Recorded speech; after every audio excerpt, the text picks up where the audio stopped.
Hello, friends, and welcome back to Stories About Entitled People. Our first story today takes us to a psychiatric hospital where the CFO decided overtime was the real budget villain. But before we begin, best way to support our channel is to leave comments, like, and subscribe with the turned-on bell so you don't miss the new video every single day. Here we go. No more overtime. Famous last words. Every so often, hospitals examine their financial reports and decide that their profits problem is staffing. Never the supply contracts, manager salaries, perks, redecorating the front lobby, advertising costs, or moving the admissions department to a new location for the third time in 10 years. Supervisors at the psychiatric hospital where I worked were told no more overtime. It wasn't a suggestion.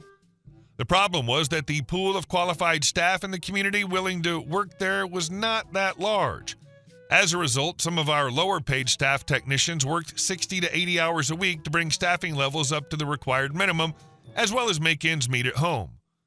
Most of the need was during non-program hours on off shifts, which required routine safety checks and paperwork.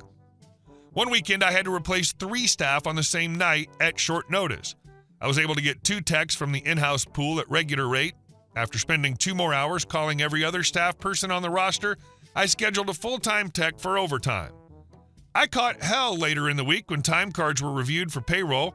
Nobody wanted to hear my reason for incurring overtime. Don't do it again or it's going to be a formal reprimand, was the CFO's advice to me. The next pay period, the same thing happened on a weekend. I needed 3 techs for minimum staffing on both Friday and Saturday, but nobody would take the shifts unless I gave them OT. Sorry, no can do. I called the most expensive nursing agency in town and ordered 3 RNs at weekend rate with night shift differential for both nights. Agencies charge not only the staff salary, but bump up the cost to make a profit since they incurred all the cost of background checks, training, and license verification. To make our lives easier and comply maliciously, I asked the evening and weekend supervisors do the same thing to staff call-ins for the rest of the schedule. All shifts were filled with nurses, even if a one-to-one sitter for extreme suicide risk was needed. That required constant observation, but no medical skills. It just so happens this was required for a mandatory 72-hour psych observation hold initiated by the police that very morning. Once word spread to the regular staff that agency was getting all the hours, call-ins accelerated, and the agency was supplying almost half of the staff, all LPNs or RNs. When the pay period closed, the time cards and agency bill were sent to payroll. Salary cost for the 2-week period was over 300% the normal expected amount. The organic digestive matter hit the oscillating cooling blades at a high rate of speed in the CFO's office. The nursing director called me to explain my part in it. I simply told him in my sweetest voice ever that I had no choice. My only option was to use the agency after CFO threatened me with disciplinary action. I didn't tell him that a technician at time and a half cost $4 less per hour than a pool RN at straight time, let alone an agency nurse. I could have saved a small fortune, but I guess his accounting degree is better than mine. Of course, the other 2 supervisors gave similar answers. A new memo came out that day stating that OT was once again approved, provided certain financial guidelines were followed. The CFO went back to counting beans, and we supervisors went back to doing what we did. CFOs with no operational experience have destroyed more companies by making decisions outside their expertise. So many times they say in management meetings, offering a little but it's not in the budget commentary. I could go on, but then I'd be late to pickleball. And our second story. The day I used a sore shoulder to wage a war of aquatic petty revenge. The other day I went to my local pools for a casual lap session. Nothing intense. My shoulder was still aching from a competition earlier that week, but I wanted to stretch things out and get a light workout in. As usual, I scanned the lanes to see where I could slip in without getting tangled in a crowd. One lane had 3 people churning away. Another had just 1 lone swimmer. Easy choice. Like any reasonable person looking to actually swim, I slid into the lane with only a single other person. First lap in, I wasn't doing anything special, just a relaxed freestyle, slightly slower than my usual pace. As I approached the other swimmer, I passed them cleanly and kept going. That's when it happened. As I surfaced at the wall, this person snapped at me, all attitude and chlorine fumes. "The fast lane is over there." She jabbed a finger toward the lane with 3 people jammed in like sardines. To be clear, my lap was average at best. I wasn't flying, I wasn't sprinting, and even if I had been, literally every other slow swimmer I've ever shared a lane with has never cared, ever. At this pool, there's even an unofficial custom. If there are only 2 people in a lane, you swim side by side instead of circle swimming. It's polite and efficient. But not with this person. Nope, she acted like I had violated sacred pool law by daring to be faster than her while sharing water. Normally, I'd shrug and move over or adjust, but the sheer aggression? Nah, that earned something special. I thought, I'm not moving to a more crowded lane just because Queen of the Slow Lane decreed it. But if she wants slow, oh, she's going to get slow. My shoulder was legitimately sore, so it wasn't hard to justify doing some gentle kicking. And by gentle, I mean agonizingly slow, Dead Sea Turtle slow, Continental Drift slow.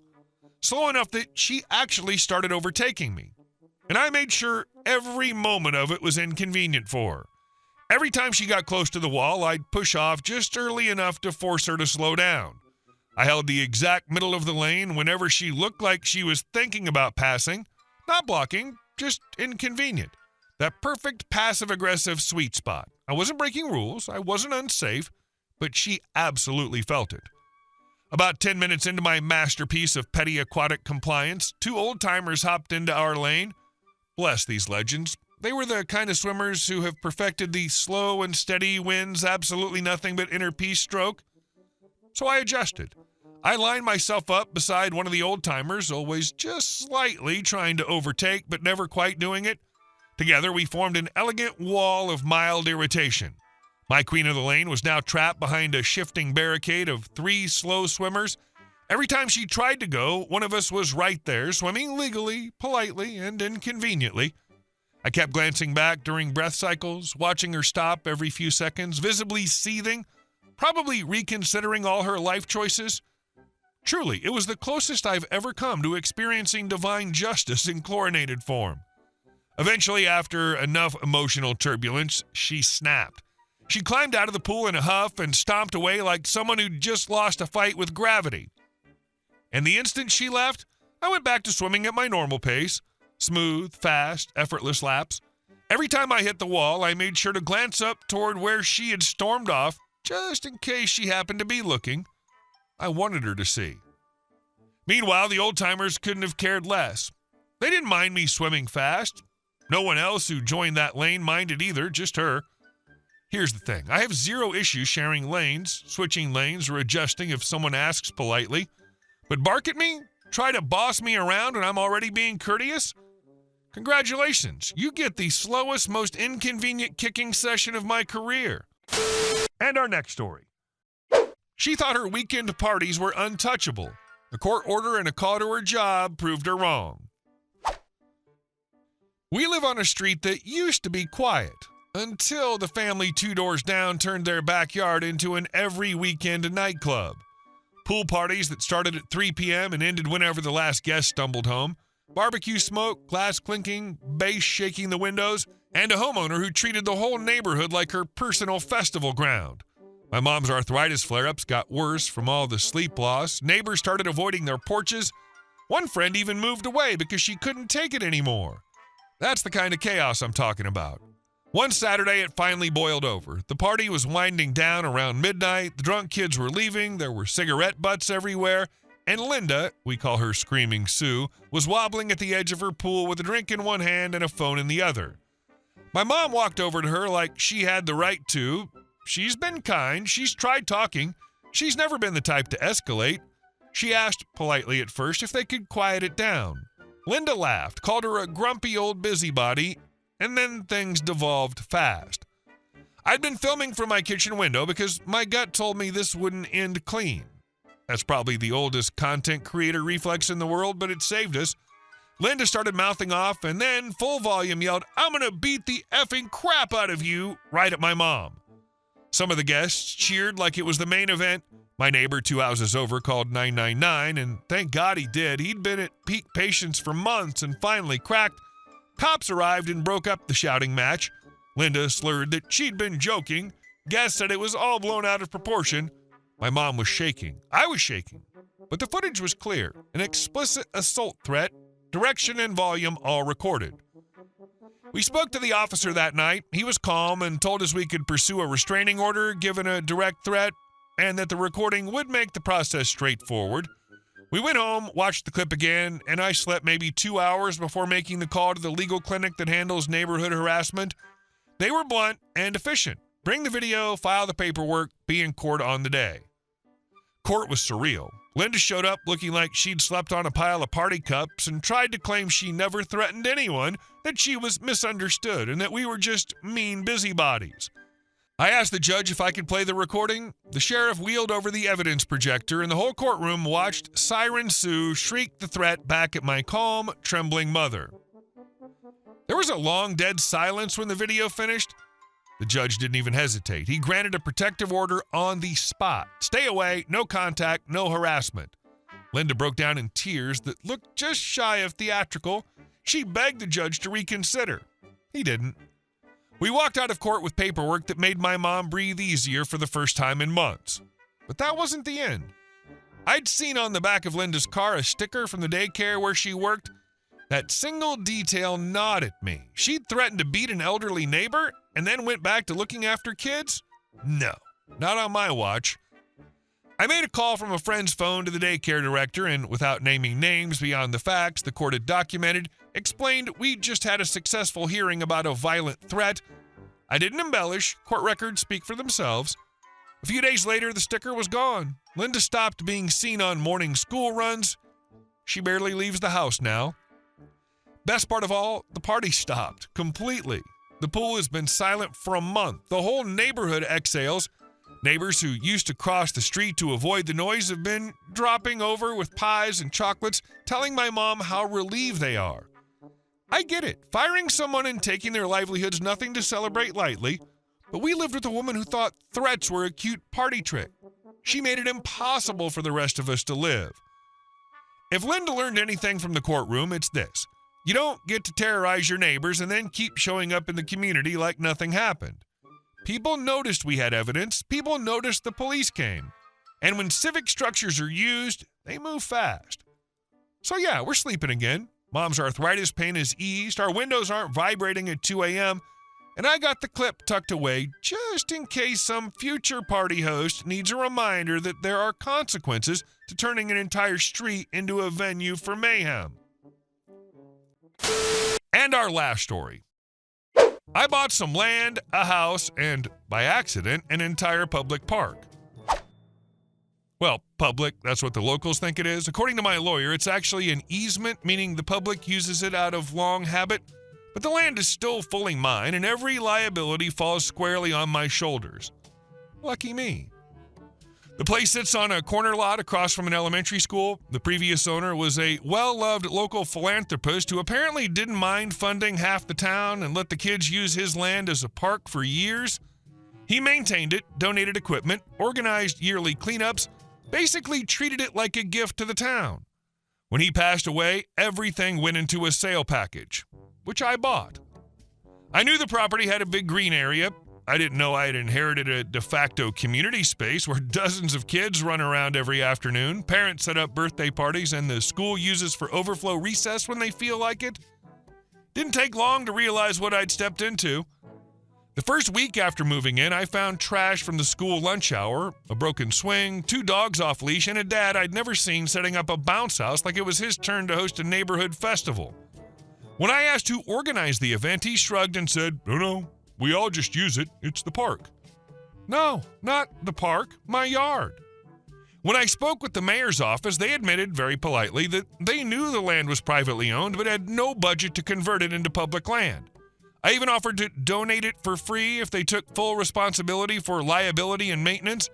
They wouldn't even consider the idea. Too much paperwork, too much cost. So let me get this straight. They want the benefits of a public park, but expect me to take all the risk, legal exposure, and maintenance? Absolutely not. I put up a sign to at least warn people, private property, no public use. It lasted 2 days before someone tore it down. I put up a second one, stronger, bolted to a post. That one didn't get torn down, but I woke up to a Facebook post circulating through the school parents group titled, "Save Our Park," complete with dramatic photos, claims that I was destroying a piece of town history, and comments accusing me of hating children.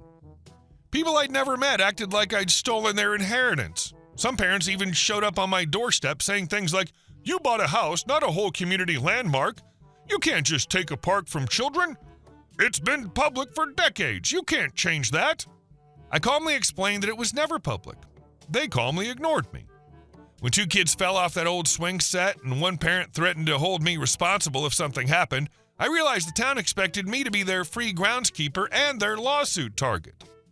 So I stopped asking nicely. I rented a small excavator, hired a crew, and one Saturday morning, while the school across the street was closed and the weather was good, we went to work. Down came the swings. Out went the benches. The mulch, the picnic tables have been removed. By the end of the day, it looked like nothing more than a wide, clean lawn. Grass, flat and simple, nothing to climb, nothing to public, nothing to sue me over. When the Monday morning crowd arrived and found their beloved park was gone, their uproar was immediate. Parents yelled across my fence. Someone left a note taped to my mailbox calling me a child-hating tyrant. Roger from down the street said I should be ashamed. I wasn't. Because this time when they complained, I gotta say, it's my lawn now. Stay off it. A few of the loudest parents tried to report me to the mayor's office. The mayor's secretary literally laughed and said he legally owns it. There's nothing we can do. Funny how quickly the conversation changes when the town realizes they don't have control of something they never owned. People don't glare anymore, mostly because they're embarrassed. They've shifted their afternoon meetups to the actual public park 2 blocks away. Your offer to donate the land if they took responsibility was generous beyond reason. They balked because deep down they knew the minute it became official, the park magic would vanish and actual work would begin. You didn't destroy a park. You ended a decades-long free ride. People will get over it. Hey guys, thank you all for watching the video. I'll see you in the next one.